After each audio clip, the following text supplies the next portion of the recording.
I'm a 25-year-old female, and this happened maybe 8 to 9 years ago, and I was 16 to 17 years old then. I'm from a small village, and I went to school in the nearest big city, which was about 40 kilometers away, about 25 miles. Because public transportation was so bad, I had no way to get home unless they came for me, or I had to walk 4 kilometers. I lived in a dormitory during the week in the city where I studied. I stayed in the city during the week and went home on Fridays, then back again on Sundays. I always get off the bus at the main station when I arrive in the city around 2 p.m. My boyfriend, who came from another town, also studied in the city. He came by train. Every Sunday I waited for him at the station for about an hour and a half and then went to the dormitory together. That day was no different. I was waiting for him sitting upstairs at the station in a spot where I could see the entire ground floor from above. I had my headphones in and on my phone just sitting there. Out of the corner of my eye, I noticed a homeless woman wandering around. She sometimes stood still and looked around, but I didn't pay much attention. There are a lot of homeless people in that area. Time passed. I was still sitting, headphones on, phone in hand. Then I saw the homeless woman start walking in my direction. I still didn't think too much of it. When she was about a few feet away from me, I noticed she was talking to other people who were sitting nearby, probably asking for money. A few moments later, she had started walking toward me again. I saw her, but I didn't lift my head. Then she stopped in front of me. That's when I looked up. She just stared at me. Her eyes looked like she was high on something, and she was slightly swaying. She was dirty, honestly disgusting to look at. Some green liquid was dripping from the corner of her mouth, and her face was dirty. She wore a thick coat, gray pants, black boots, even though it was spring, and had a black backpack. She had brown hair, brown eyes, looked around 40 years old, though she could have been younger. I saw her lips moving. She was talking to me. I took out my headphones and gave her my attention. I'm not a rude person, and I always try to speak kindly to people. But when I removed my headphones, she just went silent, just stared at me. "What? Could you say that again?" I asked her. Then she spoke again, but I didn't understand a single word, just mumbling. She stared at me with those glassy eyes. I just shook my head. "Sorry, I can't understand what you're saying," I told her and looked at her. At this point, I felt my heart beat faster. I got scared. I didn't know what she wanted, and something about her made me feel really uncomfortable. She started mumbling again, and while she mumbled, she began searching for something in her coat pocket with her right hand. I looked down at her hand to see what she was doing or what she wanted from me. At this point, I thought maybe she needed help with something. I looked back up into her eyes and waited to see what was going to happen. Then I saw her pull her hand out of her coat and look down at her hand again. She was still mumbling. I then saw a piece of glass in her hand. She slowly slid it up under her coat to her forearm, holding the sharp end in her palm. It was pretty big and sharp, probably about 6 inches. That's when I realized something was very wrong. My eyes widened. I was scared. I asked her one last time, a bit more irritated now. "What do you want from me?" I knew that there were people around.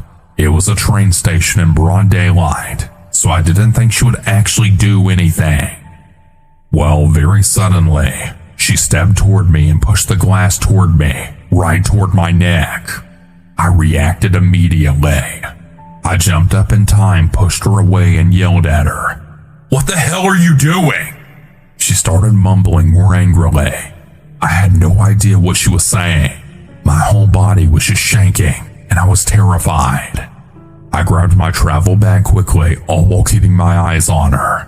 She was still mumbling angrily, holding the glass shard in front of her, staring at me. "Leave me alone! Go to hell!" I shouted at her again. and as I rushed off, I saw that everyone at the station was now watching us. I ran outside the station and saw some police officers nearby. I felt relieved. I walked toward them, but I didn't say anything. I knew that if I told them, they'd probably just tell her to leave and that would be it, so I just stayed close to them. A few moments later, I saw the woman come outside too. She was walking in my direction, angrily looking at me. I didn't see the glass in her hand anymore. I grabbed my bag and walked to a different part of the station courtyard where she couldn't see me. I was trembling, scared, and in shock. I never saw her again. A little bit later, my boyfriend arrived and I told him what happened. He was surprised and worried too. He told me to never wait for him at the station again, and I didn't. From that point on, I always waited for him at the dormitory. Even now, every time I go to that station, which is rare, I always get anxious and stay alert. I still live in that city now, even after finishing school, and I'm still with my boyfriend. We live together. Just knowing what could have happened there if I hadn't reacted in time or if I had just ignored her, it still scares me.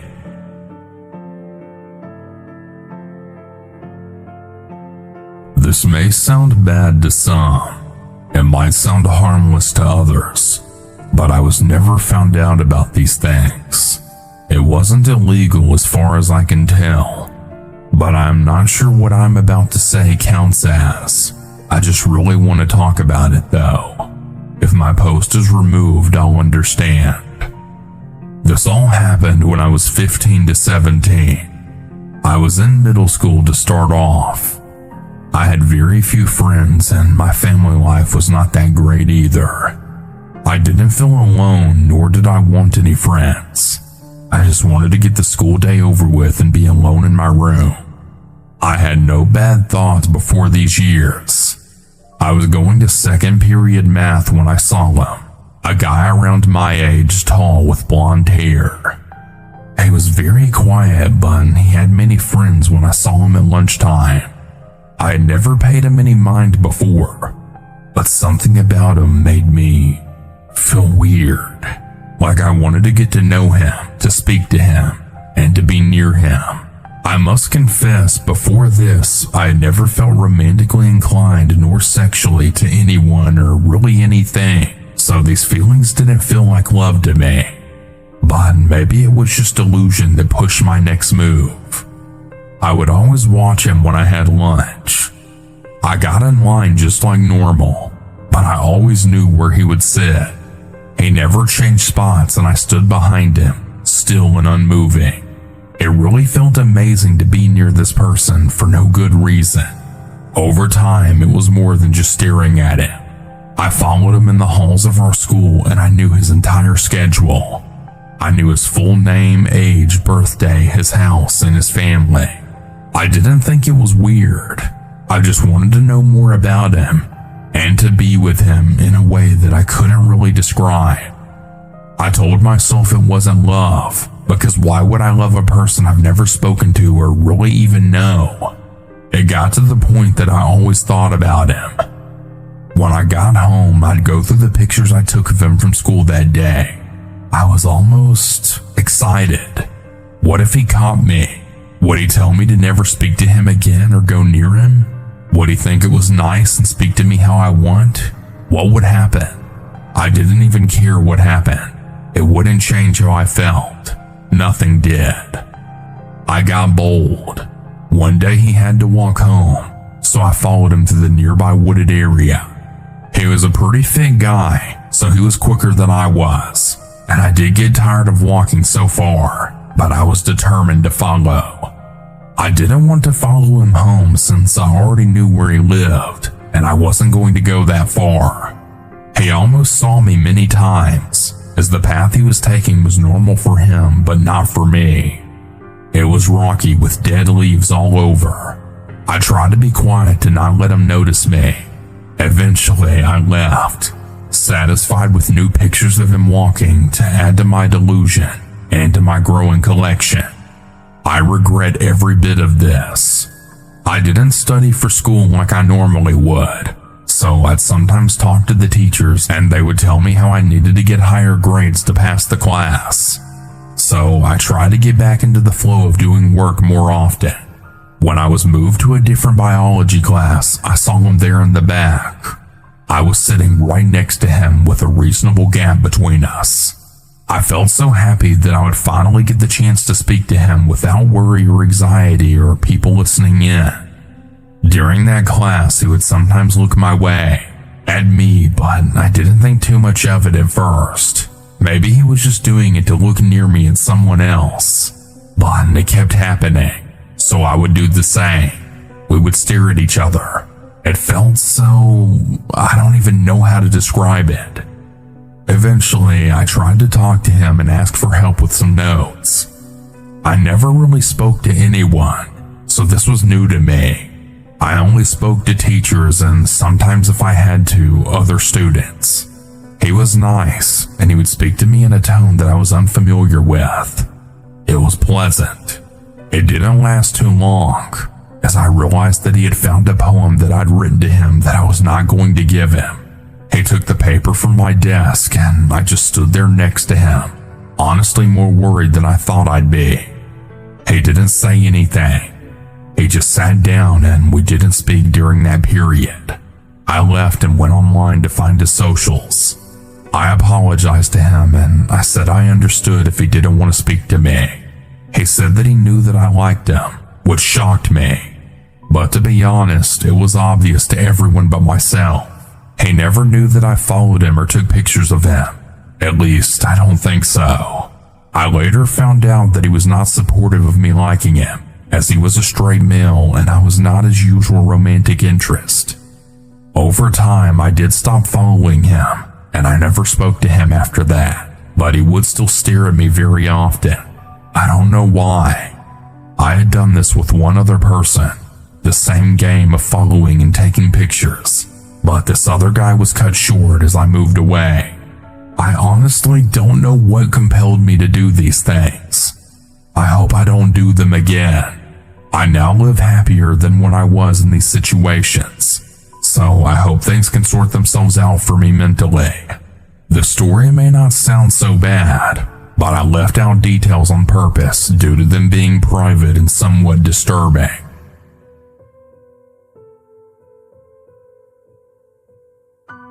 This might not be one of the freakiest stories of all time, but it's a great reminder that you should never fully relax in a taxi. In the place where I live, the taxi service is pretty well developed.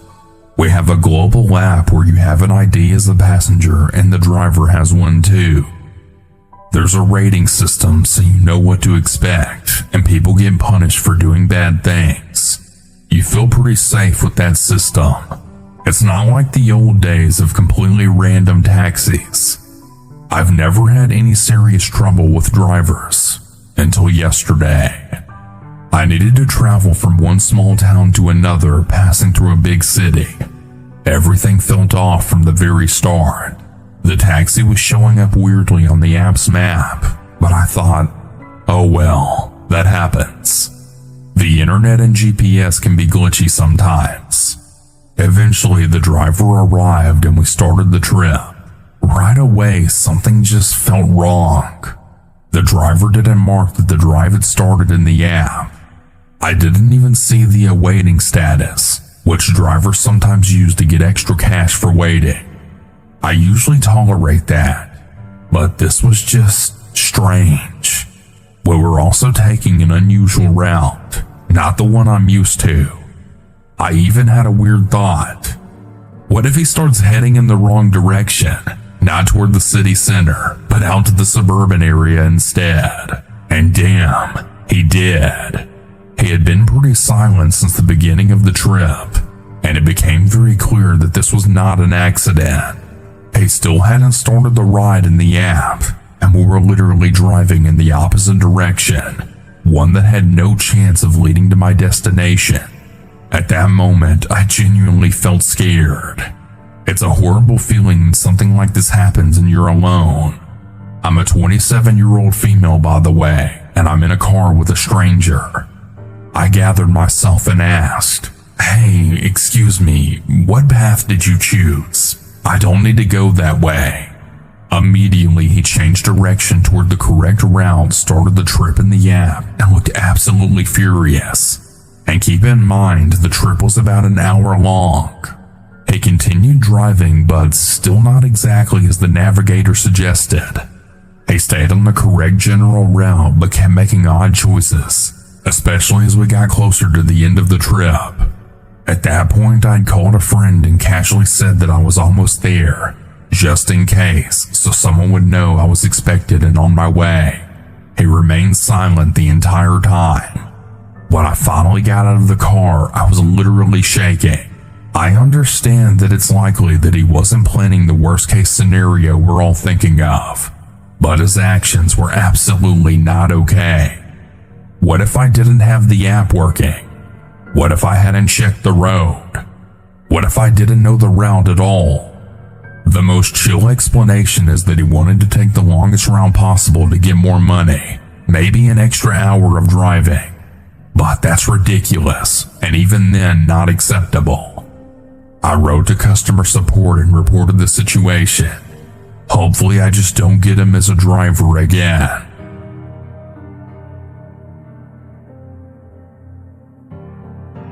So, my story happened a few years ago when I was 10 or 11. At that time, my mom and dad had just divorced, and my mom moved into a small apartment.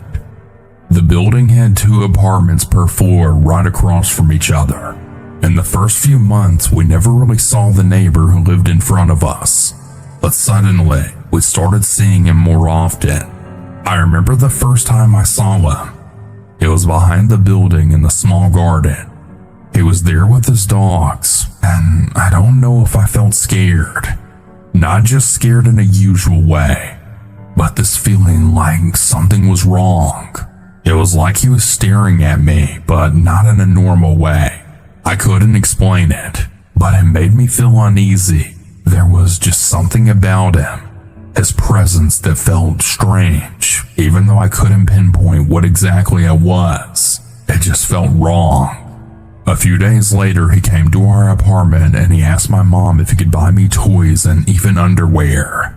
My mom was naturally scared. I don't know what happened next, but I just know that she kicked him out of our apartment right away. Then about 2 weeks later, it was around midnight. My room was right next to the front door, and I suddenly started hearing knocking, but it wasn't just regular knocking. It was like someone was trying to force the door open by jiggling the handle. It started slow at first, but then it got faster and faster. I could hear it and my heart started racing. I was frozen in fear.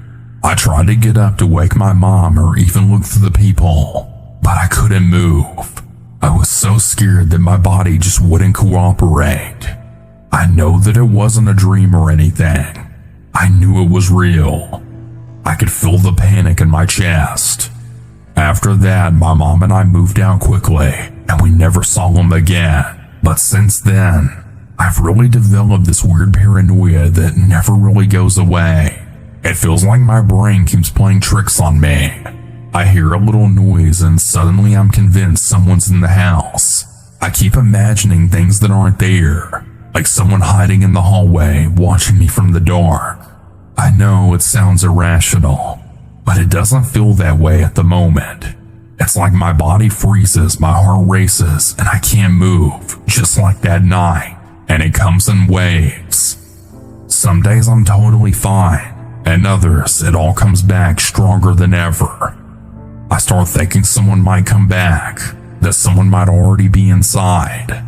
Even when I lock the doors, double check everything, I can't fully shake that feeling. It's exhausting, and I hate that it still has this power over me. It's honestly really not fun. I feel ridiculous sometimes, but it happens out of nowhere, and I just can't stop the fear. It's completely irrational, but it's there, and sometimes it feels like I just can't escape it. And a few years later, someone actually broke into our house. It was a guy who was drunk or high, and I don't think he even had bad intentions. He was just lost, but that didn't make it any less scary. The paranoia is still there, even though I try to remind myself that it's just my brain playing tricks on me. Anyway, that's my story. I know it's not the scariest one, and it probably won't be as interesting to others, and it's my first one, but I just needed to share it. I don't know how to get over it. If anyone has had similar experiences or feelings, I'd be happy to talk about it. Thanks.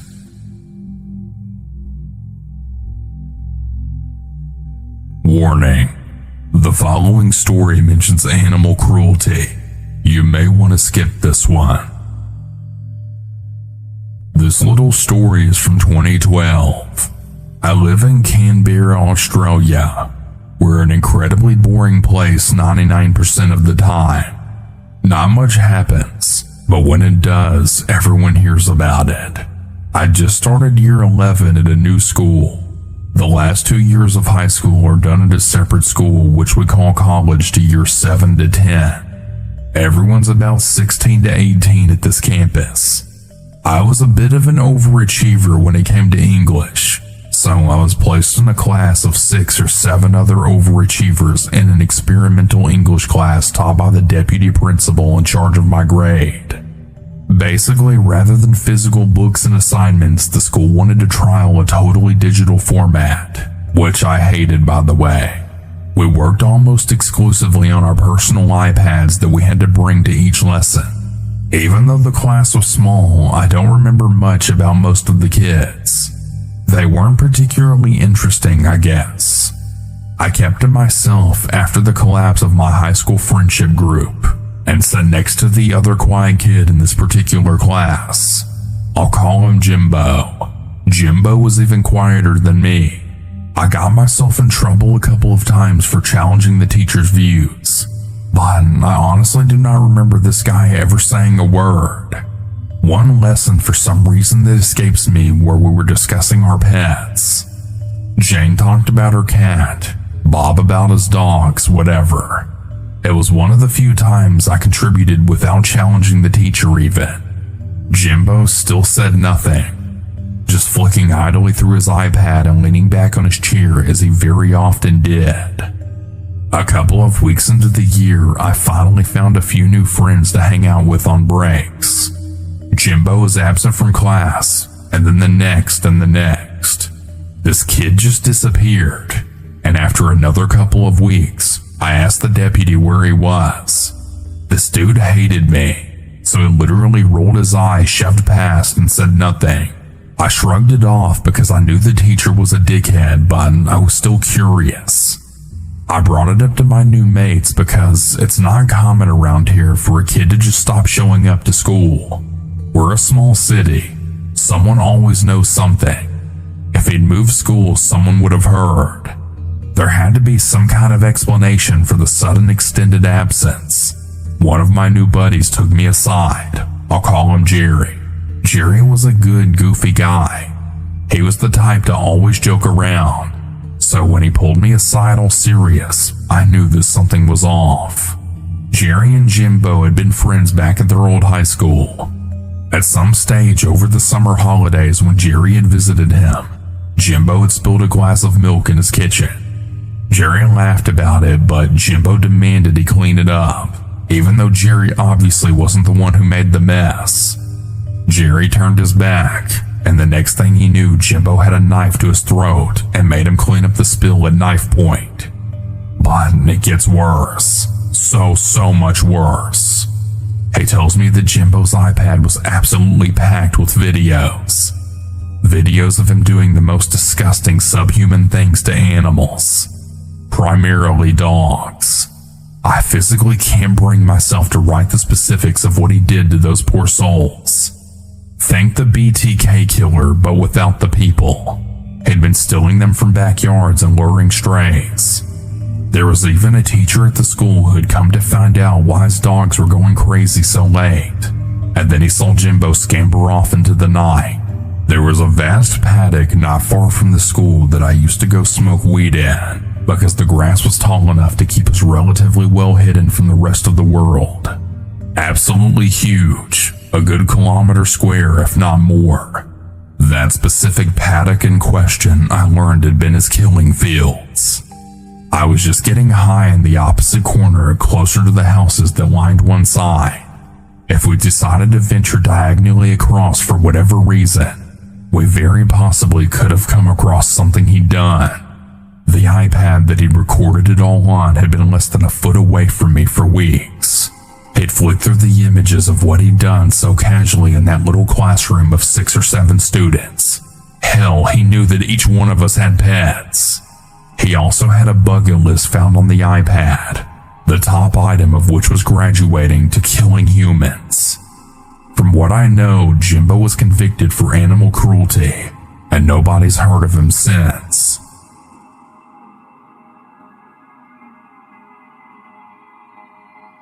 I sold the socks off my feet for $10. Someone bought the socks off my feet at the grocery store. Alright, so for some context, I'm a 30-year-old female and live in the Midwest United States. About a week ago, I was shopping in my local grocery store for a few things that I needed. I noticed a man near me in the dairy section looking at me intently a little bit, so I smiled as I walked away. I go through the checkout line and bag up my groceries and head out to my car. As I'm loading my items into the back of my car, the same guy I saw in the store pulls up behind my vehicle and says, "Hey, I have a question for you." And I just said, "Sure, what's up?" He then says, "Can I buy your socks?" At this point, I'm thinking that I must have heard him wrong, so I ask him to repeat the question, and he proceeds to ask the same question. "Can I buy your socks? I'll pay you $10 for the socks on your feet." I said, why? Then he said, "You know, it's kind of my thing."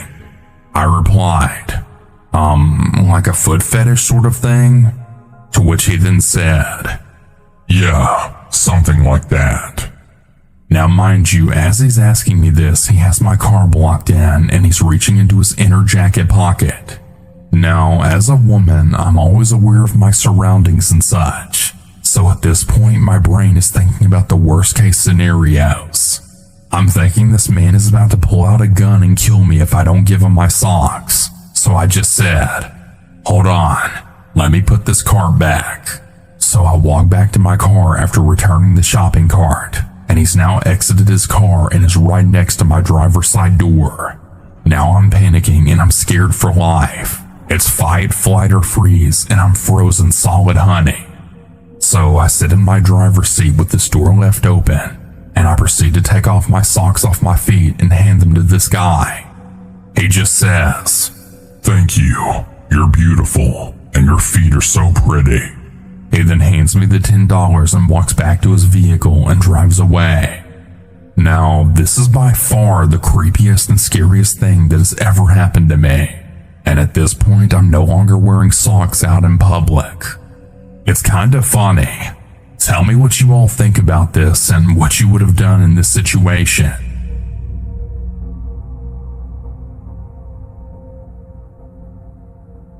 This happened about 1 hour ago, so my memory is still fresh.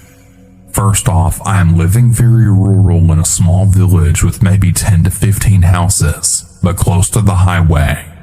You can drive there within maybe 5 minutes, and also about 10 minutes away from the town. If you cross the street, it just takes you about a 10-minute walk to reach the forest. First Christmas Day. In the afternoon, my partner and I decided to go for a little digestive walk as we were really stuffed from all the food. It was about 5 p.m. and already dark when we left, and we had a big and bright LED flashlight with us. I also took my camera and my flash, as I love taking pictures of nature at night. We decided to walk on a little country road towards the forest and then turn right, following a small graveled cycle track close to the forest border, which connects our village and the next. It's maybe about 15 to 20 minutes of walking between villages. In the middle part of the track, you have to walk through a small bit of forest. It's rather dark and the trees are very high and quite dense. When we entered, I saw our flashlight reflecting on something, and I recognized a car being parked there on the side of the track close to the trees. This struck me as odd, as cars are not allowed to drive there and the path is very narrow and hidden, so I was a bit cautious. My partner pointed to the light inside of the car, and it seemed to be empty. I also noticed the windows were frozen, so it must have been parked there for a while. A bit in the front of the car, I spotted a tree with an intriguing structure, and I asked my partner to point the flashlight towards it, so that I could focus better and photograph it with my flash. After I took a few images, my partner told me, there's someone standing behind us in the middle of the road, is looking at us. Nobody was following us the whole way. I kept looking around and behind us occasionally, because at this time in the evening and close to the border of the forest there are boars sometimes. Also, it's mating season, so they're more aggressive than usual. Indeed, there was a man standing behind us, staying out of the flashlight's reach. He wasn't saying anything, just standing there and facing us. At first, I thought he might be startled, as it may seem a bit weird if someone's just taking photos around your car. It was not even legal to drive on that path with the car. I decided to get up and confront him from a distance, explaining to him that I was just taking photos of the tree. He didn't react and still just stood there. I then went on to ask him if he needed some light, and he replied that this wasn't necessary. It was odd, but I was still calm, sure about there being a normal explanation for his behavior. Nonetheless, my partner and I both just decided to get the hell out of there and followed the path leading to the next village. It was maybe 5 to 7 minutes until we reached it. I remembered the letters on his license plate, not the numbers though, unfortunately, and Googled it, and it turned out that he was from a city about 6 hours away from our village. Mind you, the country I live in is in a very strict lockdown right now, so you're only allowed to travel even by car if you have very urgent reasons. After we reached the first lantern of the next village, we looked back and observed the car driving a bit out of the forest, turning around and going back inside. I was able to see that he parked there again and turned the lights off. He didn't leave the forest. We went home on a much longer way than initially intended, as I didn't want to go back there for obvious reasons. Our flashlight battery died on the way, and my phone battery was low, so I didn't want to call the police back then. But I called them as soon as I arrived home and gave them all of the details. Big regret that I didn't memorize the whole license plate, but it was just so surprising that I seriously didn't think about it. Also, it only occurred to me as really strange when I thought about the frozen windows and that he could have impossibly walked behind us, plus him having no light and not responding. He did seem to be sneaking up on us when I sat down to take the photo. I think I was very lucky to have my partner, the camera, and the bright light with me. I don't want to imagine what could have happened if I was alone. Update. I forgot to mention this. When I told my housemate, she theorized that he may have been spying on the houses very close to the forest border, as you can easily look into their backyards without being seen. You have to walk a bit up the hill and further about 5 minutes. I think this is likely. I had the thought of photographing the driver when I entered the forest part of the path, but somehow I felt unwell about it and decided not to do it, despite it being an interesting scene. In hindsight, I believe this saved me, as he must have hidden behind the trees close to the car and forest entrance. If he was really planning a burglary, or worse, dumping a body, I think it's not unlikely he may have attacked me if he realized I had a potential photo of his car with a recognizable license plate. Update 2. We went back and found a tape marking on one of the trees, a very small hideout, more to store things than to sit in, as well as some cut off part of a backpack. I have no idea what the guy was doing, but I honestly don't even want to know.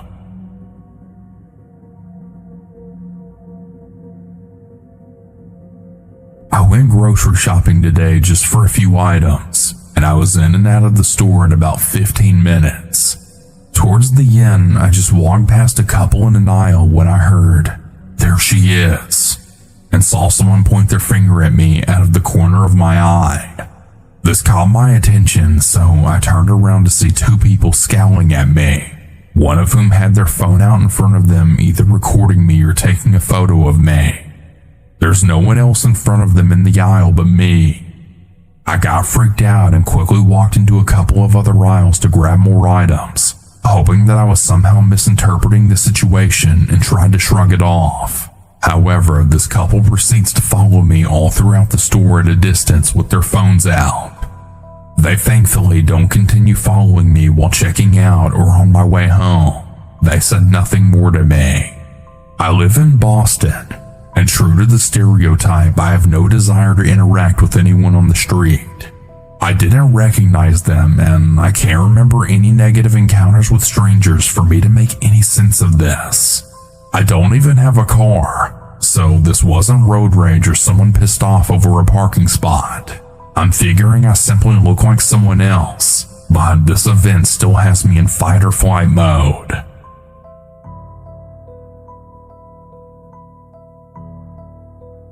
One year ago, I, 17 years old, befriended a young man who was 18 on Discord. We matched each other's humor and we had quite a few things in common. He was pretty secretive about himself, so it was always a surprise when he opened up, which kept me deeply invested in getting to know him. We got along very well and spent lots of evenings chatting and discussing different things. I got introduced to two more of his friends, well, more like classmates. Let's call them Steve and Luke. Their little trio had a strange dynamic. Steve and the young man that I much later got to know as Tom after he finally revealed his name were quite close and tended to treat Luke as their little plaything. This made me feel rather empathetic towards Luke, and I tended to take his side more in arguments, leading to them often joking that he'd show up to my house with flowers if I kept defending him. There was a slight rivalry between everyone in the former trio. My arrival only made things more tense, as all of them started to badmouth each other to me in private. Eventually, Tom and Steve began to avoid Luke and prevent him from joining our conversations. This continued for a while, until Tom suddenly became strange towards me. He started to fully delete all the messages he sent to me and unadded me everywhere. This happened a few times before I was fed up with all of them. I broke ties, and honestly, I should have never picked them up again. "Hey, remember me? We used to talk." "Who is this?" I said. "It's me, Steve. Tom and I made a Minecraft server. Mind joining?" I eagerly agreed and got invited into the corresponding Discord server. There were a few others in there as well who are not really relevant to the story. I got along with most of the people there, but especially with Steve. Even out of the Minecraft server and public group voice chats, we spent time together. We went down internet rabbit holes about Islamic pixie fairies with pride flags will save the universe and such. Our mutual interest in these rabbit holes filled much of the conversation topics when we talked. This changed after March 17th, 2024, when at 8 p.m. I received 8 missed calls from Steven with the text, "Pick up, you'll never forget this." "Wait, give me a moment," I said. "No, pick up. When do I ever call you randomly? It's important," Steve said. The call lasted about a minute.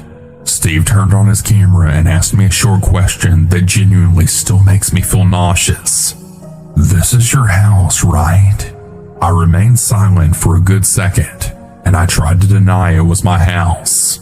Then another voice spoke up, belonging to Tom. "It was surprisingly easy tracking you down from your mother's Facebook backyard view pictures. When I tell you, I felt sick to the bone. I remember quickly putting on a sweater and grabbing my phone. At the time, my mind worked on autopilot, and I just wanted to get them away ASAP.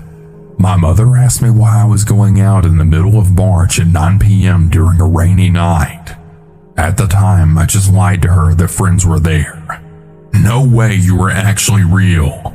was the first thing Tom said when I opened the wooden gate in our garden. Both men stood with their backs to the streetlights, and I didn't have the balls to shine my phone flashlight onto them. I remained close to the door as Stephen offered me a puff of their cigarette. I declined politely and stood there in awkward silence as the two males just stared at me. The convo was very dry and not deep. Every minute I stayed longer made my stomach twist more and more. It felt so off.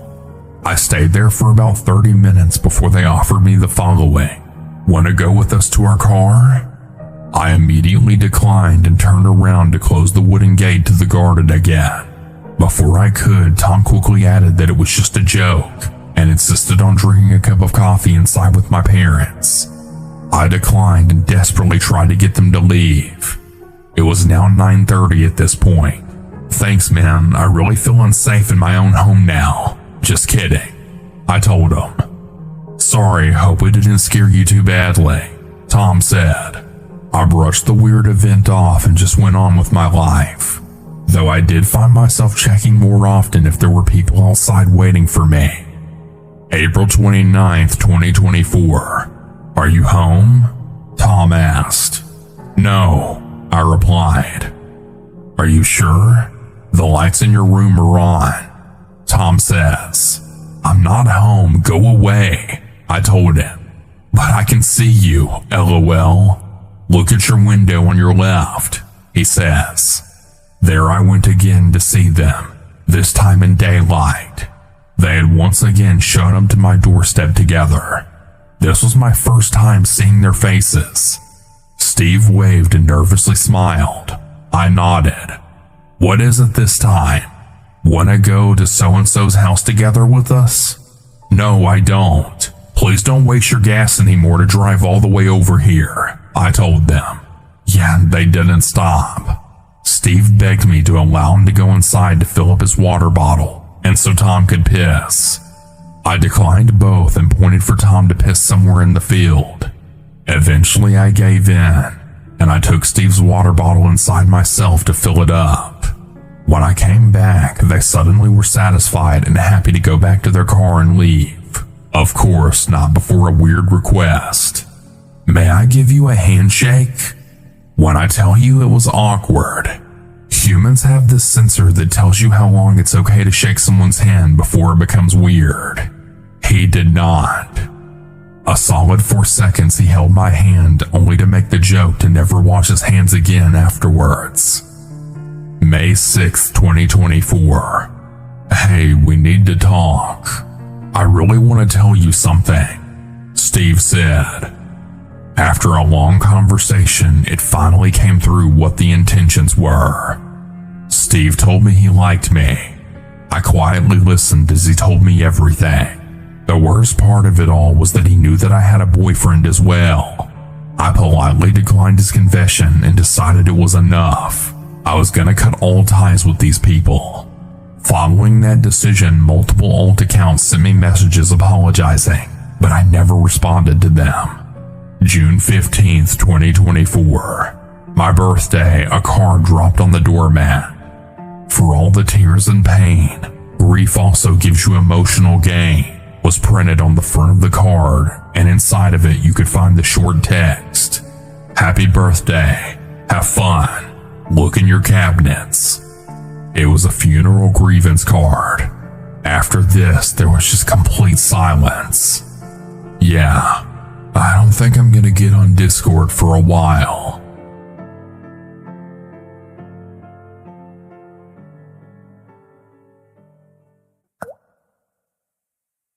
Hey everyone, hope you all enjoyed today's stories. Consider stopping by on my Kick streams sometimes. Now that I'm officially face revealed, I'm streaming multiple times a week on Kick. And yeah, it'd be pretty cool to have you there. It's a pretty fun time, so consider stopping by. Anyways, hope you all have a good day. And remember to always stay